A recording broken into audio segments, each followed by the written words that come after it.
Sébastien Lecornu devient le Premier ministre et pour moi, il n'y a rien de choquant.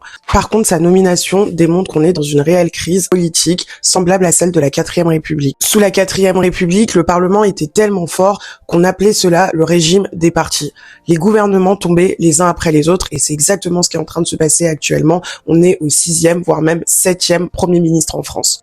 Et honnêtement, il reste encore 1 an et demi à tenir avec une Assemblée nationale totalement décimée, qui n'a pas de majorité absolue, mais seulement une majorité relative. Donc à n'importe quel moment, Sébastien Lecornu peut tomber, tout comme François Bayrou est tombé avant lui ou encore Michel Barnier. Nicolas Sarkozy appelait à une dissolution. Gabriel Attal, le nouveau chef de file de Renaissance, a même appelé le président de la République à nommer un négociateur qui mettrait les différents partis autour de la table pour trouver un gouvernement de consensus jusqu'aux prochaines élections présidentielles de 2027.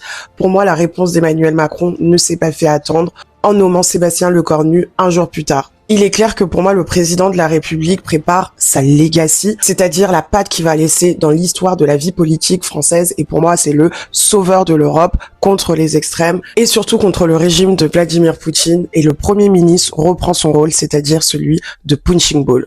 Et pour plus d'analyse politique, abonne-toi.